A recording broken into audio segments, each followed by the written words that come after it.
does a company like Adidas capitalize on the opportunity to connect customers to their brand, create a buzz, and generate more revenue if people are constantly on the move? Adidas was already going to spend a lot of money in terms of media in Las Vegas for NBA All-Star Week.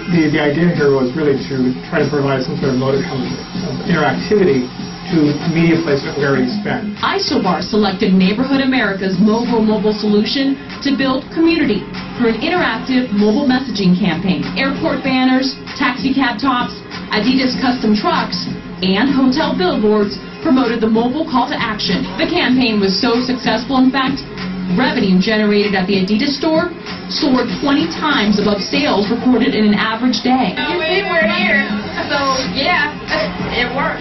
We're able to also talk about, here's all the great events happening around basketball, here's the lifestyle, here's the other aspect of basketball, and we're able to really tie those two things in together better than anywhere else or any other environment with mobile.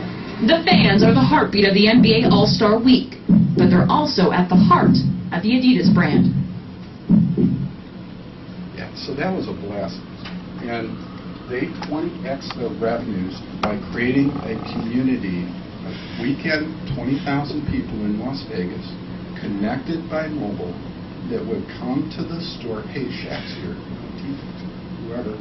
They had special shoe releases, everything, connected as a community for 3 days and acting together. So some communities are episodic, right? They're not destinations. They are only for a small period of time. Now let me tell you what Adidas did with this, because it's really cool. So then they went to the Boston Marathon, and they did something very similar. So they had a whole nother, they built the network even greater, right? And they had similar results. Last year, they built a mentorship campaign. So let's go back to how you create value in network, right? It's not Adidas advertising. It's them adding value in network. So what they did is we took Shaq and T-Mac and Chauncey Billups and, let's see, there were 5, Kevin Garnett, and I'm not going to remember the fifth, I'm sorry, but 5 of the All-Stars. And they took inner city kids, all-stars in basketball. They did a video of camp, a sports camp in the summer, and the mission was providing mentorship to inner city kids through the in the real way, in an authentic way with the stars, right? So that was the deal. But it wasn't just those kids; it was every kid in the country. So how they do that? Well, they build upon this concept, and in every NBA stadium, they had the call to action. So kids would come in, they take their mobile, they text, and they get a message every day, an IVR file, technical, where Chauncey would call them. I did actually. Chauncey still calls me and says, "Hey, kid, today I'm doing such and such, and here's the lesson I learned, and so on and so on." Okay, and all these kids got connected. Kevin Garnett had 20,000 kids that he was sending messages to. 20,000 kids. Now, think about the leap that Adidas took. They weren't advertising, right? But they were creating value, and from that they would get value. So, what did all these things have to do with each other? Well, everything from something as serious as World Trade Center. How much more serious could it be? Us working together to get something accomplished, to something in an entertainment context or commerce, in goods and brands and so on. Universally, it's all network behavior. And it's all about our understanding of human behavior, which leads me to my third one, which is best practices of the same experience. When you're building networks, it's not a technology problem. It's not a technology problem. It's a sociology problem. It's understanding human behavior. Too often, we think that these are technology problems. Now, that's coming from somebody, by the way, I've spent tens of millions of dollars invested in building a world-class platform and social network. I think that won the Cody Award last year, which is the highest award you can get in this area. But it's not about that. You got to have that, but it's not about that. It's fundamentally about human behavior. Networks, in the way we're talking about them, are complex. Right? They're complex. Just like a weather system. One thing about complex networks, when you make very small changes, you get really big differences in outcome. You know the old metaphor, you know the butterfly in China and the tornado in Chicago. Has anybody ever heard that about complex networks? That's what it is when you go out and build networks with your customers, partners, and employees. So it's not just about cobbling together a bunch of technology and hoping it flies and put a blog up and a forum up and this up and that up and so on. It's not about that. It's how the experience that you create motivates someone to actually do something, which leads me to my next point.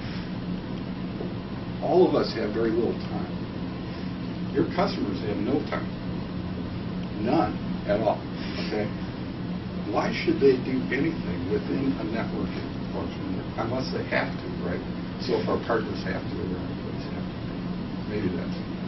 But outside of that, not really, right?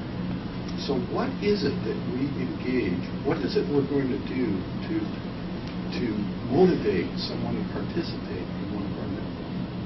What is it we're going to do? What's in it for them? Okay. And you always have to ask yourself that question. It's not just what's in it for me, it's what's in it for you. Okay. Some of the best work in this area is done by a gentleman by the name of Bernardo Huberman, Huberman. Bernardo is the head of social media at Hewlett-Packard.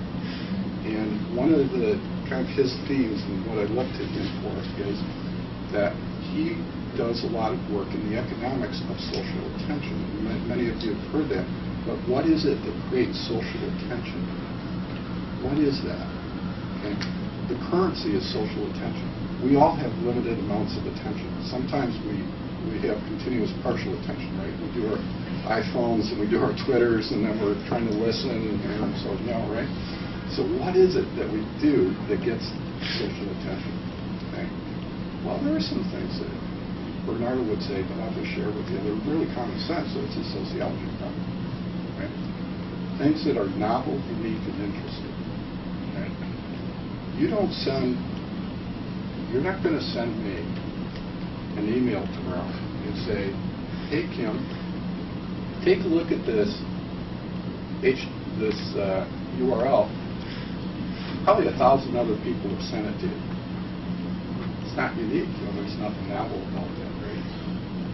You share what is different. So you send a URL or you send something that says, hey, this is really unique. I haven't come across this before and it's worth sharing with you. See, that's how you develop social attention. Not what's safe, that's what's different. Okay. So you get the idea. Okay? Those are the nuances of how to build networks that are really, really powerful. You don't want to think of all networks as social networks, as that term is used. It totally distorts the frame. Every decision that follows from that is going to be wrong. Okay, so you got to start in a little different place. So let me give you a way you might look at it. Okay, and look, I could be wrong, I could be right. Could be part right, could be great. Who knows? Okay, but at least it's some input for you. You can make it better. Okay. So one of the ways you might think about it, the way every industry, we say it's the whole world and every organization in the world. So you might have one kind of class of networks, which you would say are networks built on social relationships that drive commerce, right? So they're built on, so if you think about a Facebook, you think about a MySpace, that's a social network. We're there for social purposes, right? We're making friends and we're trying to drive a result. My example with Kodak is an example of that, right? Driving a result, commerce driven by Kodak. The entertainment is usually like that, okay?